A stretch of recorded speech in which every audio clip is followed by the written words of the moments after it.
자, 여러분 안녕. 제가 원래 영상을 찍을 생각은 없었는데 어쩌다 보니까 시험 범위에 맞춰가지고 여러분들이 시험 범위까지 진도를 나가려고 하다 보니까 시험 바로 전전날까지도 진도를 나가야 될 것 같아서 어쩔 수 없이 미리 일주일 전에 영상을 탑재해서 진도를 빨리 빼려고 합니다. 자, 지난 시간에 이어서 바로 다른 이야기 할 시간 없이 바로 진도로 나갈 건데요. 교과서는 72페이지입니다. 교과서 72페이지고 강수 파트를 하도록 할 건데요. 여기 보시면은 이 강수분은 이제 기강바라고 해가지고 우리가 기온이라던가 강수 그리고 바람까지 해가지고 기온 요소 세 가지를 이야기했었는데 그 중에서도 두 번째 시험 문제에서도 거의 좀 많이 나오는 부분인 강수에 대해서 한번 진도를 나가보도록 할 겁니다. 자, 여기 보시면은 그 여름과 겨울로 여러분들이 비교를 하시면 돼요. 기온도 마찬가지였지만 강수 부분도 여름이랑 겨울 두 가지를 비교를 하시면 되고요. 일단 여기서 여러분들이 알아야 되는 거는 일단 첫 번째 여름부터 한번 보도록 하겠습니다. 여기 보시면은 이미 여러분들이 예전에 하천 파트를 할 때 다 배웠던 내용들입니다. 기억하시는지 모르겠지만 하계 강수라고 하는 거는 여름철에 비가 내리는 것을 우리는 하계 강수라고 했는데 여기 뒤에 뭐라고 나와 있어요? 집중률이 높다 이렇게 나와 있습니다. 다시 말하면 여름철에 비가 내리는 게 훨씬 더 집중된다 이렇게 보시면 되겠죠. 그렇기 때문에 우리나라 같은 경우에는 옆에 나와 있는 것과 같이 물이 말랐을 때와 그리고 물이 가장 많을 때의 차이가 크다. 다시 말하면 하상 개수가 크다 이렇게 표현을 했었습니다. 그래서 과거에는 사실 이 하상계수와 하계강수를 좀 헷갈리게 내가지고 시험 문제를 종종 출제를 했었지만 최근 들어서는 이것보다는 그 앞에 나와 있는 이 하계강수라는 단어 사실 잘 안 쓰긴 해요. 여름철에 강수가 집중된다. 이 정도만 여러분들이 알아두시면 될 것 같습니다. 자, 두 번째 보시면 수변한 북태평양 기단에 영향을 받는다. 이렇게 나와 있는데 이 북태평양 기단에 여러분들이 꼭 기억을 해 주셔야 합니다. 왜? 여름철의 강수 그리고 여름철의 기온에 가장 큰 영향을 미치는 친구가 여기 나와 있는 이 북태평양 기단이라고 보시면 되는데요. 우리 지난 시간에 이미 배웠던 것과 같이 북태평양 기단은 고온하고 그리고 다습하다라고 이야기를 했었습니다.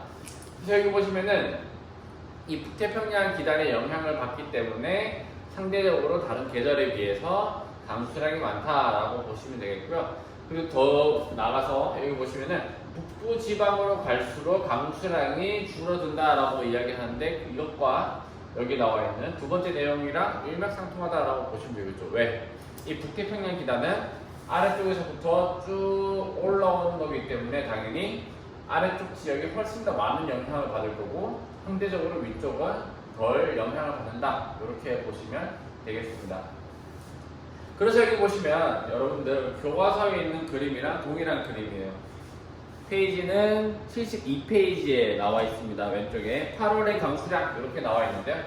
우리나라의 대표적인 다우지와 소우지를 알아야 되냐? 네, 정말 중요합니다. 시험 문제에서 이 기강바 중에서 가장 많이 나오는 파트가 이 다우지와 소우지 부분이지 않을까 생각이 드는데 여러분들이 공부를 하실 때 무작정 외우려고 하시기보다는 왜 그렇게 비가 많이 올까? 이렇게 먼저 물음을 던진 다음에 그 뒤에 합리적으로 생각을 하셔야지 훨씬 더 쉽게 이해하시고 훨씬 더 기억이 오래 갈 수가 있습니다. 자, 일단 여기 보시면 먼저 우리나라 지형이 등장을 하고 있는데요. 보면은 일단 이런 식으로 우리나라의 1차 산맥들을 쌤이 그림을 그려 보았습니다. 여기 보시면 태백산맥이 있고요. 그 다음에 서백산맥이 있고 함경산맥, 남림산맥, 마천릉산맥 이런 식으로 산맥들이 있습니다. 이 산맥을 그린 이유가 뭘까? 사실 여러분들이 교실 밖에 있는 구름들을 봤을 때도 상대적으로 해발 고도가 높아질수록 구름이 잘 만들어지고 구름이 잘 만들어지면 그 지역에서 비가 많이 내린다 이렇게 보시면 되겠는데요. 여기서도 마찬가지입니다. 이 산맥에 부딪히는 지역이면은 상대적으로 비가 많이 온다라고 보시면 되겠죠. 그래서 여기 보면은 첫 번째 줄에 한강의 중상류라고 이야기합니다. 이 중상류라고 하는 것은 상대적으로 낮은 산지보다는 높은 산지에서 비가 많이 내린다라고 보시면 되겠죠. 그래서 이 한강의 중상류 같은 경우에는 대부분 이쪽 태백 산맥에 올라가다가 바람들이 다시 한 번 더 말씀드리면 여름철과 여름철에는 남동풍 또는 남서풍의 바람이 불어 들어옵니다. 그렇기 때문에 여기 남서풍에서 불어오는 바람이 쭉 들어가다가 어디 태백산맥으로 올라가면서 그 지역에서 비가 굉장히 많이 내린다라고 보시면 되고요. 그다음 두 번째 보시면 남해안 일대 이렇게 나와 있습니다. 여기서 말하는 남해안 일대는 보통 이 부분들을 의미합니다. 이 지역 같은 경우에 상대적으로 지리산부터 시작해서 다양한 산들이 있기 때문에 육지에 상륙하자마자 비가 굉장히 많이 내리는 지역입니다. 쌤이 지금 뒤꿈치를 하고 있는 이 지역들이 상대적으로 다우지에 해당된다라고 보시면 되고요. 근데 여기에 빠져있는 내용이 있는데 정말 중요한 내용 중 하나가 뭐냐면 우리나라의 최대 다우지는 어디일까? 다시 말하면 우리나라에서 비가 가장 많이 오는 지역은 어디일까? 라고 해서 쭉 찾아보면 어디가 가장 많았냐면 제주도가 가장 많은 강수량을 차지하고 있습니다. 그래서 시험 문제에서도 사실 많이 물어보는 게 이 제주도와 관련해서 우리나라에서 최대 다우지다 이런 식의 선지들이 자주 나오고 있으니까 여러분들 꼭 기억을 해 주셔야 합니다. 그 다음 바로 넘어갈게요. 여기 보시면은 또 나오죠. 땡땡강의 중상류라고 나와 있는데 여기서 말하는 청천강이라고 하는 북한에 있습니다. 어디냐면은 이 지역인데 쌤이 볼 때는 상대적으로 다른 지역이 강수량이 훨씬 더 많지만 시험 문제에서는 이 지역들이 종종 출제가 되고 있습니다. 왜냐하면 북한 지역에서 그나마 강수량이 많은 지역이기 때문에 시험 문제에 자주 나온다라고 보시면 되고요. 그렇다면 반면에 아래쪽에 나와 있는 서우지, 비가 적게 오는 지역을 한번 같이 보도록 하겠습니다. 여기 나와 있는 영남 내륙이라고 나와 있는데 이 영남 내륙이라고 하는 것은 영남 지역, 다시 말하면은 고개, 추풍령과 그리고 조령 이 아래쪽 지역을 우리는 영남이라고 이야기합니다. 추풍령보다는 여기 나와 있는 문경세대, 조령을 의미하는 건데 이 아래쪽 지역이 경상북도를 우리는 영남 지방의 내륙이라고 표현을 합니다. 왜냐? 여기 보면은 산맥을 배울 때 우리가 굳이 이야기를 하진 않았지만 이 대구 아래쪽 지역은 상대적으로 굉장히 높은 산들이 위치를 하고 있습니다. 마치 별명이 실제로 있는 건데 영남 알프스라고 해요. 외울 필요는 없습니다. 그만큼 높은 산들이 쭉 이어져 있다라고 해서 영남 알프스라고 하는데 근데 왜 이 지역이 비가 상대적으로 적게 내리냐를 알려드리면 바람이 불어와요. 불어오면은 이 지역에 구름이 생길 거 아니야? 구름이 생기면서 뭐가 내린다?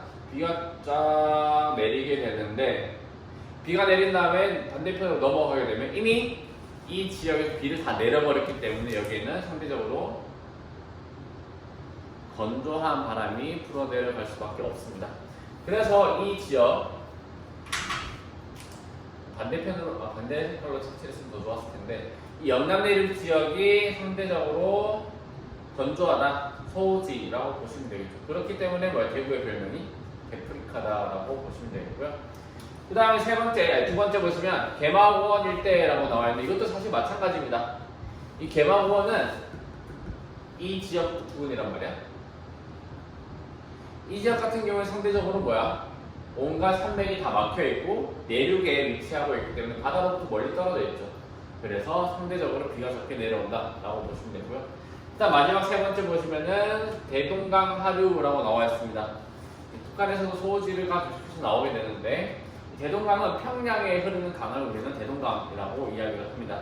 근데 이 평양의 아래쪽에 이 지역 여러분들이 역사 시간에 배웠었죠. 제너럴 셔먼 할 때 이 지역으로 배가 올라왔었다라고 이야기했었는데 이 대동강 하류 지역에서는 비가 안 내린다. 왜? 이 지역에 뭐가 없기 때문에 상대적으로 산맥이 굉장히 부족하기 때문에 평야나 수평에 쓱 지나가 버리는 거죠. 그래서 우리나라의 대표적인 소우지라고 보시면 되겠습니다. 자, 여기서 보시면 한강, 청천강, 대동강 이런 강들이 나오게 됩니다. 그래서 여러분들이 굉장히 많이 헷갈릴 수가 있습니다. 그래서 이 대동강 하류는 소우지에 해당되고 반면에 청천강 중상류나 아니면 한강 중상류 같은 경우에는 비가 굉장히 많이 내리는 지역이다 라고 보시면 되겠습니다. 제가 외우라는 소리를 잘 안 하긴 하는데 이 내용은 좀 외우실 필요가 있지 않나 생각이 됩니다. 그래서 여기까지가 강수의 여름 부분이었고요. 이제 지금부터 강수의 여름 말고 겨울을 할 건데 겨울로 넘어가기 전에 앞서서 강수의 종류에 대해서 한번 언급을 하고 넘어가도록 하겠습니다. 여러분들 교과서 72페이지입니다. 72페이지에 보시면 강수의 유형이라고 해서 총 4가지가 나와 있어요.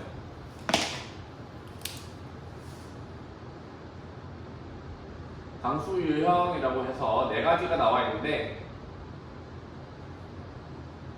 이 4가지를 알아야 되는 정말 중요합니다. 4가지를 아시는 게 좋고요. 이 4가지를 알아야 되는 이유가 뭐냐면 이 4가지를 알았을 때 이 지역에서는 비가 많이 내리겠구나 또는 이 지역에서 비가 적게 내리겠구나를 판단을 할 수 있는 기준이 되는 겁니다. 자, 하나씩 한번 보도록 하겠습니다. 먼저 첫 번째 대류성 강수가 있는데요.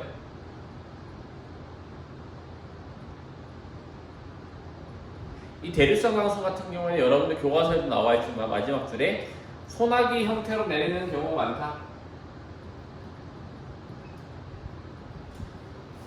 이 대류성 강수의 특징이 뭐냐면 지표가 굉장히 빠르게 가열이 되는 거죠. 교과서에 한번 볼게요. 첫 번째 줄에 지면이 가열되면 대류 현상에 의해 강한 상승 기류가 형성된다. 여러분들이 라면을 끓였을 때 물이 섞이면서 수증기가 위로 올라가는 거 이런 것들도 전부 다 대류 현상이라고 이야기하는데 우리가 예전에 이미 배웠었죠. 공기가 위로 올라가면 뭐가 만들어진다? 그렇죠. 구름이 만들어진다가 되는 거고 구름이 만들어지면 비가 많이 내린다라고 보시면 되겠습니다. 따라서 지금 여러분들이 항상 작년도 마찬가지였지만 항상 학교를 마치고 집에 가려고 할 때쯤 되면은 갑자기 날씨가 멀쩡하다가 어두워지면서 소나기가 내리는 경우가 굉장히 많았습니다. 그 이유가 뭐냐면 여름철에 너무 뜨겁고 찌는데 위로 올라가는 거죠. 열기가 올라가면서 그 친구들이 구름을 굉장히 많이 만들고 그 구름에서 비가 폭우처럼 쏟아지는 거 우리는 그걸 보고 소나기라고 이야기를 하고 있고요. 원래는 이러한 형태가 우리나라에서는 1, 2주에 한 번씩 이런 식으로 나왔었지만 최근 들어서는 거의 매일같이 나왔었단 말이야. 작년에. 그 이유가 뭘까? 우리나라가 점점 더워졌기 때문이다라고 보시면 되겠죠. 그래서 마치 동남아시아에서 볼 수 있는 스콜처럼 나타나게 되는 겁니다. 그래서 실제로 우리나라가 점점 아열대화 되어가고 있다라고 하는 이유가 이런 부분들 때문이다라고 보시면 되겠습니다. 자, 그 다음 두 번째 보시면 오른쪽에 저기압성 강수라고 나와 있어요.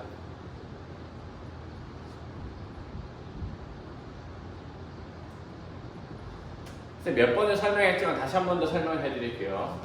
오늘 내 기분이 저기압이야 라고 했을 때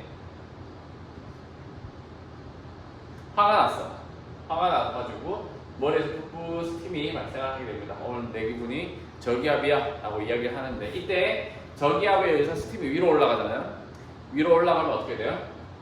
공기가 올라가면서 구름을 만든다. 구름을 만들면 비가 내린다. 다시 한 번 더 적용할게요. 여기 보시면 그래서 이 저기압이라고 하는 거는 첫 번째 줄에 따뜻한 공기가 지속적으로 상승하면 그 지역의 기압이 낮아져 수렴 현상이 나타난다. 공기가 위로 올라가 버리니까 여기 공간이 비어버리잖아요. 그래서 주변에서 다시 말하면 고기압 지역에서 바람들이 계속해서 몰려 들어오는 거죠. 이런 식으로 몰려들고 공기는 위로 올라가니까 여기서 저기압성 강수가 만들어지게 되는데 이 대표적인 친구가 뭐냐면은 태풍이 되는 겁니다. 그래서 우리는 태풍을 열대성 저기압이라고 이야기를 하고 있습니다. 여기까지 여러분들이 필기해 주시고 꼭 줄을 그어주시면 되겠고요. 그래서 이 그림도 쌤 알면은 좋나요? 네, 이 그림을 알면 좋겠죠. 왜? 이 그림 안에 힌트들이 다 들어가 있어요. 첫 번째 거 보시면 국지적인 가열에 의한 상승, 또 가열이라고 하는 단어가 들어가 있고요. 그 다음에 두 번째도 마찬가지죠. 수렴이라고 하는 단어가 있습니다. 그래서 이 부분도 여러분들이 보시면서 공부를 하시면 되겠습니다. 그다음 세 번째 한번 보겠습니다. 지형성 강수. 이거는 여러분들이 사실 잘 알죠. 왜? 항상 강릉 넘어갈 때 보면은 구름이 겁나게 많이 껴있어. 그 이유가 뭐냐면 해발 고도가 높아지면 높아질수록 기온이 낮아지기 때문에 마치 이과에서는 이렇게 표현을 하는데 포화수증기압이라고 이야기를 합니다. 그 온도에서 수증기를 머금을 수 있는 양이 정해져 있단 말이야. 근데 그 머금을 수 있는 양보다 수증기가 많아지거나 또는 그 기온이 더 떨어지게 되면 가질 수 있는 수증기 양이 줄어들게 되는 거잖아요. 그러니까 그 순간 수증기가 밖으로 방출이 되게 되는데 이때 뭐야? 그 수증기들이 구름을 형성을 하게 되는 거죠. 그리고 보통 그걸 이슬점이라고 이야기를 표현을 합니다. 그래서 이 지형성 강수 같은 경우에는 산이 있을 때 잘 안 나오네. 산이 있을 때 바람이 쭉 타고 올라가다가 어느 지점부터는 뭐야? 구름이 만들어지게 되는 거죠.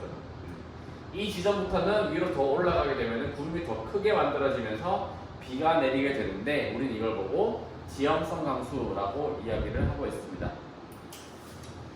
자, 그 다음에 마지막입니다. 전선성 강수인데요.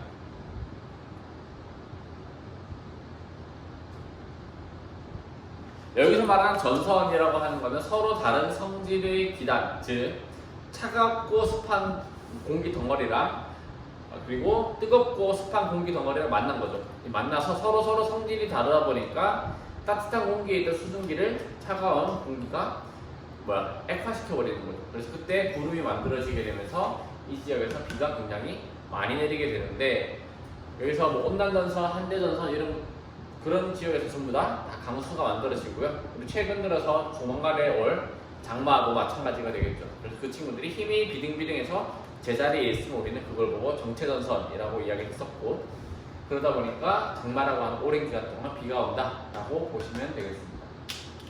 그래서 지금까지 4가지 강수 유형을 이야기했는데요. 이 부분들을 여러분들이 꼭 기억을 해 주셔야 합니다.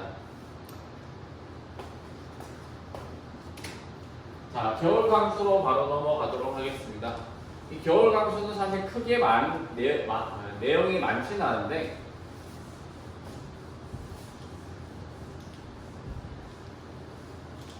그냥 여러분들이 봐야 되는 것은 어떤 지역에 눈이 많이 내리는가를 보셔야 하죠. 쌤이 그냥 바로 찍어드리겠습니다. 보시면 앞에서도 쌤이 이야기를 하다가 말았는데 여름철에 비가 많이 내리는 지역 중에 하나가 여기 대관령이 있습니다. 이 대관령 같은 경우에는 당연히 해발고도가 높기 때문에 늘 비가 많이 온다라고 보시면 돼요. 그래서 예전에 그래프 4군데 찍어주고 골라라라고 했을 때 이 지역은 상대적으로 여름철에 서늘하고 강수량이 많은 지역이다 이렇게 보시면 되겠고요. 겨울철에도 마찬가지죠. 겨울철에도 상대적으로 해발고도가 굉장히 높기 때문에 이 지역에서는 눈이 많이 내린다라고 보시면 되고요. 그리고 2가지로 여러분들이 나눠서 보셔야 하는데 초겨울 그리고 한겨울이랑 마지막으로 늦은 겨울에 눈이 내리는 지역, 다시 말하면 많이 내리는 지역이 약간의 차이가 있습니다. 그 이유에 대해서 말씀을 드리면 겨울철에는 기본적으로 우리가 바람이 북서계 전풍이 많이 분다라고 이야기를 하고 생각을 하고 있습니다. 그렇기 때문에 상대적으로 이 바람들이 불어오게 되는데 이 차갑고 건조한 바람이 어떤 바다를 지나면 여기 나와 있는 상대적으로 따뜻하고 습한 바다를 지나가게 되는 거죠. 그래서 이 바다를 지나면서 특히 이 아래쪽에 따뜻한 바다를 지나면서 공기 중에 수증기를 굉장히 많이 머금게 되는데 많이 머금은 공기가 다시 차가운 대륙을 만나면서 여기서 이 서해안 지역에 눈을 겁나게 많이 내립니다. 여기 보시면 오른쪽에 있는 그림에서도 표현을 하고 있는데 이 서해안 지역에서 눈을 굉장히 많이 내리고 있어요. 그냥 플러스 하나 더 하면은 여기 300을 그렸을 때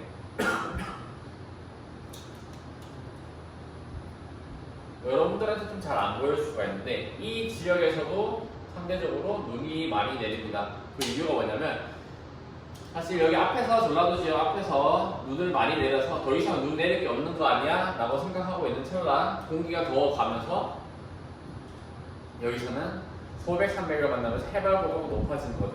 높아지면서 이 지역에 눈이 겁나게 많이 내리는데 이 지역이 어디냐? 진안고원이 되고 대표적인 곳이 무주가 있습니다. 이 무주에 뭐가 있냐? 스키장이 있는 거예요. 그래서 남쪽 지역임에도 불구하고 스키장이 발달했다라고 보시면 되고요. 우리 강원도도 마찬가지죠. 우리 강원도도 워낙에 이 태백산맥의 해발고도가 높기 때문에 이 지역에서도 바람이 불어오게 되면 눈이 많이 내린다라고 보시면 되겠습니다. 그래서 여기 보면은 호남지방이 적혀 있고요. 첫 번째. 두 번째 울릉도가 적혀 있는데요. 사실상 울릉도는 뭐 어떤 특정한 시기라기보다는 바람이 불면 그냥 워낙에 해양성 기후를 띠고 있기 때문에 눈이 그냥 많이 온다라고 보시면 되겠습니다. 또한 바다 한가운데에 있기 때문에 수분이 훨씬 더 많아서 눈이 그냥 계속해서 내리는 거예요. 이런 부분이 있고요. 그 다음 두 번째 보시면 영동 지역 그리고 대관령 지역이 있는데 대관령 지역을 생략을 하고 영동 지역을 보겠습니다. 여기서 말하는 영동이라고 하는 거는 태백산맥을 기준으로 했을 때 오른쪽에 있는 지역을 고개의 오른쪽, 대관령의 오른쪽에 있다라고 해서 우리는 영동이라고 이야기를 하고요. 그리고 대관령의 왼쪽에 있다라고 해서 우리는 영서라고 이야기를 합니다. 그래서 오른쪽에서 바람이 불어오면 당연히 이쪽 지역에 눈이 많이 내릴 것이고 왼쪽에서 바람이 불어오면 당연히 왼쪽 이 영서 지방에 눈이 많이 올 겁니다. 그리고 여기서 보시면은 늦은 겨울이라고 표현이 되어 있죠. 시베리아 고기압이 점점 뒤로 물러나면서 가장자리에 있는 공기덩어리의 성질이 쉽게 변하는 거예요. 그래서 걔네들이 따로 떨어져서 나와가지고 이동을 하는 거죠. 서쪽에서 동쪽으로 이동을 해서 여기에서 이동성 고기압 또는 이런 친구들이 바람을 불어 내리게 되는 겁니다. 그래서 항상 보면 2월달에 2월 말쯤에 보면은 이 지역에 뭘로 파묻힌다? 누구 뭐 파묻힌다라고 항상 뉴스에 나오게 되는 이유입니다. 그래서 아래쪽에 북고 남저형이라고 해가지고 여기 고기압 남저 이렇게 표현이 되어 있는데 사실 그것보다는 여러분들이 알아야 되는 거는 이런 형태들 때문에 눈이 많이 내린다라고 보시면 되겠습니다. 어떻게 보면 이 친구들도 전부 다 지형성 강수의 하나다라고 보시면 되겠습니다.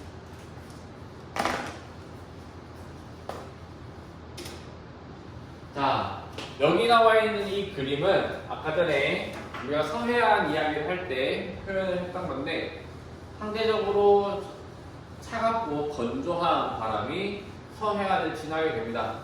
쌤, 그럼 북한에서는 눈 많이 내리나? 네, 많이 내리죠. 많이 내리는데 당연히 위도가 낮으면 낮을수록 물이 따뜻하다, 차갑다? 당연히 따뜻하겠죠.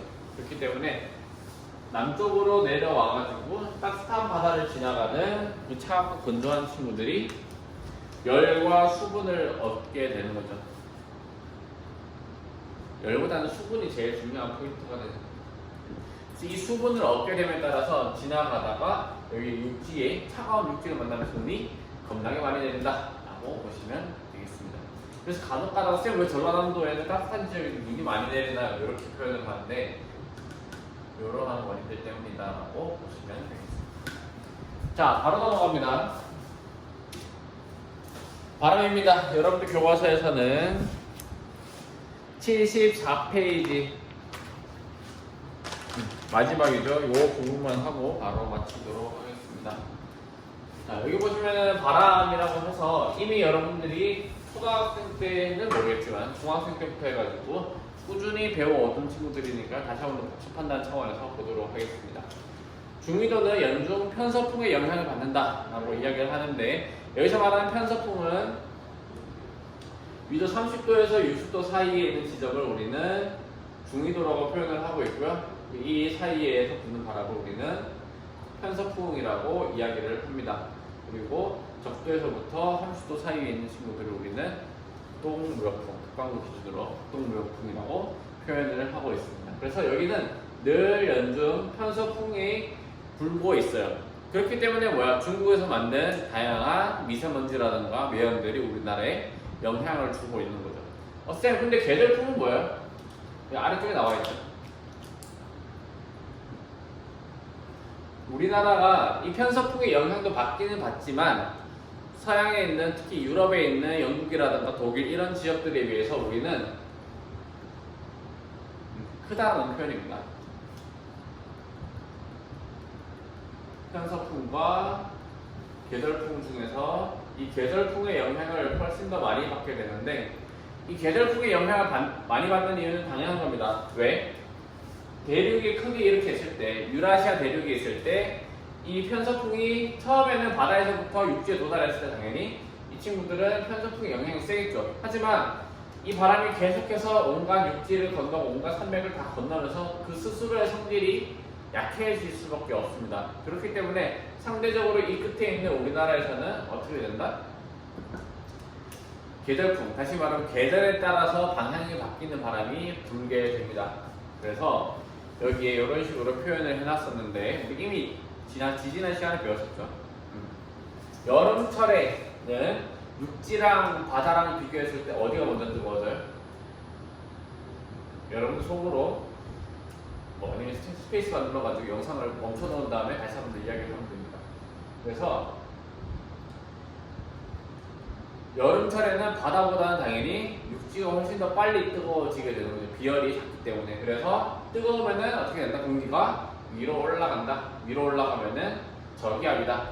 바람은 고기압에서 저기압으로 분다. 그러니까 여름철에는 남쪽에 있는 바다에서부터 육지로 바람이 부는 거죠. 그래서 여름철에는 남동풍 또는 남서풍이 분다라고 이야기를 하는 거고, 반면에 반대로 뒤집어가지고 겨울철에는 어떤 지역이 더 차가울까? 육지가 차가울까? 바다가 차가울까? 당연히 비열이 더 작은 육지가 훨씬 더 빠르게 차가워집니다. 그래서 그 결과 육지가 훨씬 더 차갑고 바다가 뜨겁기 때문에 바다가 저기압이 되는 거고, 시베리아 고기압에 의해서 이 지역이 육지가 훨씬 더 차갑기 때문에 고기압이 돼가지고 바람이 반대로 불어나가는 거죠. 우린 그래서 여기 나와 있는 북서 계절풍이 분다 이렇게 보시면 되겠습니다. 여기까지는 이미 사실 지난번에 다 했기 때문에 간단하게만 이야기하겠습니다. 그 다음에 우리나라는 시베리아 가장자리에 위치하고 있어서 바람이 강하다 이렇게 표현을 하고 있는 거고요. 마치 이런 거지. 점점 가다가 당연히 가팔라지니까 훨씬 더 빨라진다 이렇게 보시면 되겠고요. 그 다음 마지막으로 늦봄에서 초여름 이 시기에는 오호츠크의 기단의 영향을 받는데, 이때 오호츠크의 기단이 어디 있는지 한번 그려드리면 대략적으로 그려보면 이 지역에 있어요. 북동쪽에 있다 보니까 이 오호츠크의 기단에 의해서 북동풍이 불어오게 됩니다. 근데 여기 정말 중요한 내용이 하나 나오는데 그게 뭐냐면은 이 바람에 의해서 팬 현상이 아주 등장을 하게 됩니다. 이 팬 현상은 북동쪽에서 분다라고 하는 건 아니고요. 그러한 현상을 우리 팬 현상이라고 이야기를 하고, 녹세라고 하는 거는 이제 북풍과 동풍 그 사이에서 부는 바람을 우리는 녹세 바람이라고 이야기를 합니다. 북풍과 동풍. 여튼간에 이 북동풍을 우리는 녹세 바람이라고 표현을 해요. 그래서 이런 것들이 있는데, 일단 기압 배치도입니다. 기압 배치도는 이미 여러분들이랑 지난번에 다 해서 아시겠지만, 여러분들이 봤을 때 이 바람의 계절은 언제일까요?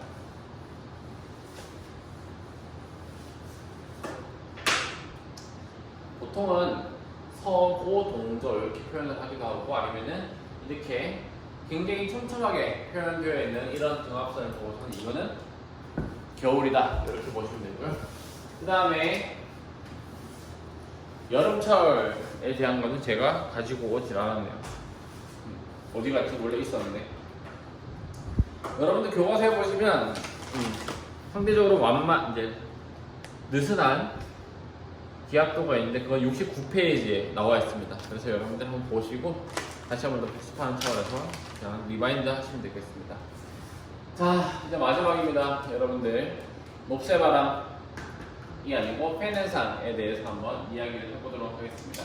이 팬 현상은 오른쪽에서 왼쪽으로 갈 수도 있는 거고요, 왼쪽에서 오른쪽으로 갈 수도 있습니다. 이 팬 현상에 대해서 정확하게 정리를 해드리면, 이거 넘어가면서 나타나는 현상들을 전체적으로 이야기하는 게 우리 팬 현상이라고 이야기를 하는데, 하나씩 말씀을 드리도록 하겠습니다. 여기 보시면 우리 동고서저형의 지형을 이렇게 표현을 하고 있고요. 오른쪽에서 바람이 불어옵니다. 바람이 불어오니까 바람이 가다가 올라가다가 구름이 만들어지는 거예요. 그때 구름이 만들어지게 되는데, 구름이 만들어지면 당연히 그때 비가 내린다라고 이야기했었죠.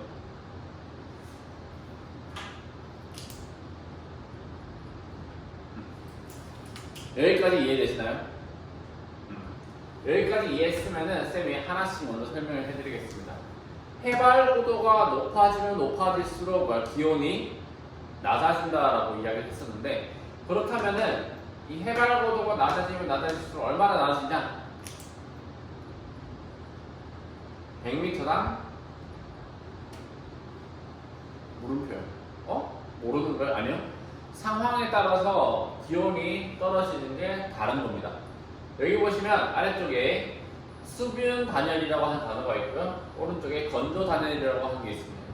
쭉 올라가 보면은 쌤이 구름을 그린 위치잖아요. 구름이 만들어지고 난 뒤부터는 수분 단열이라고 하는 것에 영향을 받는 거고, 구름이 만들어지기 전까지는 건조 단열이라고 이야기를 하는 겁니다. 이게 무슨 차이가 있냐면,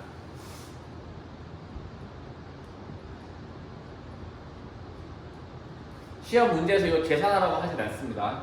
하지만 여러분들이 이해를 하는 데 있어서 도움이 되시라고 설명을 해드리는 거고요. 건조 단열, 다시 말하면 구름이 만들어지기 전에 이 친구들은 바람이 올라가면서 100m당, 해발고도 100m당 1도씩 떨어지는 거예요.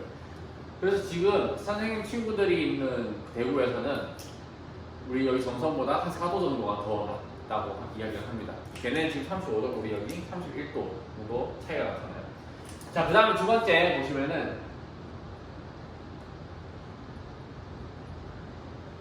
이 수분 단열 같은 경우에는 대기 중에 수증기를 방출을 하잖아요. 비를 내리면서. 비를 내리면 대기 중에 수증기가 많아지게 되는데, 수증기가 많아지면 비열이 더 커지겠죠.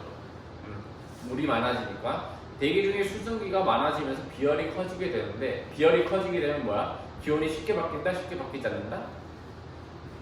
대기 중에 수증기가 많으면 기온이 천천히 바뀌겠죠. 바닷물이 천천히 오르락 내리락 하는 것처럼. 그래서 이 수분 단열 같은 경우에는 100m당 계산을 편하게 하기 위해서 0.5도씩 바뀌게 된다, 이렇게 보시면 됩니다. 그럼 간단하게 설명을 해볼게요. 여기 보시면 어떤 산이 하나 있는데 해발고도 1000m라고 가정을 해보겠습니다. 1000m라고 했을 때 이 지역이 그리고 우리는 700m는 그렇고 600m라고 할게요. 600m라고 했을 때 여기 아래쪽 지역이 약 30도라고 한번 보도록 하겠습니다. 30도에 있는 바람이 쭉 올라가요. 600m로 올라갑니다. 그럼 어떻게? 100m당 1도씨니까 6도가 떨어지겠죠. 600m 올라갔으니까. 그래서 이 지역에서는 온도가 24도씨가 될 거고, 이 24도씨에서 600m에서 1000m까지 올라갔을 때는 몇 도가 떨어질까요? 총 400m로 올라가야 되는데 여기서는 0.5도씩 감소한다고 했잖아요. 그러면은 4도가 떨어지는 것이 아니라 2도가 떨어지는 게 맞겠죠. 그래서 여기에서는 22도씨가 되는 겁니다. 이 정상 부분에서는. 근데 이 바람 바지, 쌤이 이건 설명 안 했네요. 이 두 지역의 명칭이 적혀 있는데요. 바람을 닿는 부분, 바람에 부딪히는 부분을 우리는 바람 바지라고 이야기하고, 바람이 넘어가서 내려가는 부분을 우리는 바람 그늘 또는 비그늘이라고 이야기합니다. 방금 전에 쌤이 비그늘 이런 식으로 표현을 했는데 그게 무슨 뜻이냐면, 이 지역에서 비가 이미 다 내려버렸고 다 내리진 않았을 수도 있어요. 더 올라가면 더 많이 내릴 수도 있겠죠. 근데 하지만 문제가 뭐냐면, 이제 해발 고도가 내려가잖아. 해발 고도가 내려가게 되면 구름이 만들어진다, 안 만들어진다? 점점 기온이 올라가기 때문에 구름은 오히려 사라지게 되는 거죠. 그래서 아래쪽으로 내려가는 바람은 건조한 바람이 불어 내려가게 되는 거고, 점점 뜨거워지니까 우리가 고온 건조한 바람이 불어 내려가게 되는데, 이때 내려갈 때는 몇 도씩 올라갈까요? 여러분들이 생각했을 때. 그렇죠. 여기서는 구름이 안 만들어진다고 했잖아요. 그러니까 여기서는 전부 다 이 건조 단열에 의해서 10도가 떨어지게 되는 거죠. 그러면 22도씨라고 했으니까 10도가 높아지게 되면 몇 도?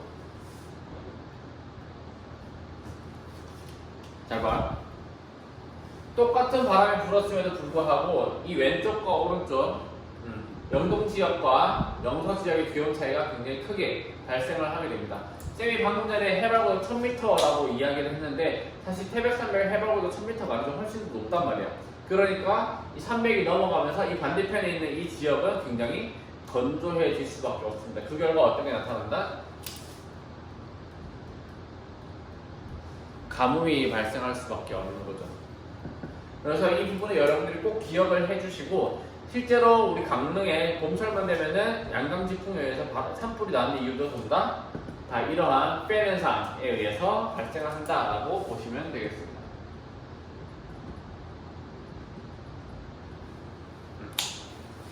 그래서 여기까지가 우리 시험 범위인 내용이 되고요. 교과서에 있는 거 잠깐만 볼게요. 교과서에 보시면 바람 장리 이렇게 표현이 되어 있는데, 이 친구들이 시험 문제에 생각보다 꽤 자주 나오는 친구들이라서 표현을 안 하고 넘어갈 수가 없습니다. 자, 잠깐만 보고 바로 맞춰드릴게요. 여기 보시면 동그라미 이런 친구들이 있는데, 여기서 이쪽으로 엄청나게 많이 뻗어 있어. 이게 뭐냐면 이쪽에서 바람이 불어온다라는 뜻이고요. 상대적으로 뭐 이렇게 되어 있으면은 여기저기서 바람이 불어온다라고 보시면 되는데, 우리나라는 여름철에는 남쪽 여기저기서 바람이 불어오기 때문에 방향의 뚜렷함이 잘 나타나지 않아요. 하지만 겨울철에는 상대적으로, 여름과 비교했을 때 상대적으로 북서쪽으로 굉장히 많이 뻗어 있어요. 그래서 요걸 가지고서 예를 들어 시험 문제에서 나의 계절에 대한 설명으로 옳은 것을 고르세요 라고 했을 때 여러분들이 이 두 가지를 비교를 할 줄 아셔야 합니다. 그래서 여기까지가 여러분들의 시험 범위인 바람이 되는 거고요. 마음 같아서는 저 뒤에까지 진도를 쭉 빼가지고 시험 문제를 내버리고 싶었지만, 그렇게 하면 여러분들이 굉장히 많이 힘들기 때문에 이번에는 여기까지만 하도록 하겠습니다. 쌤이 수업 시간에 미리 대면으로 해주지 못해가지고 미안하지만, 이렇게라도 그나마 공부를 하시는데 도움이 됐으면 좋겠고요. 혹시나 공부하시다가 모르는 게 있으면은 늘 그래왔듯이 카톡으로 연락 주시면은 제가 시간 날 때마다 바로바로 답장을 해드리도록 하겠습니다. 안녕.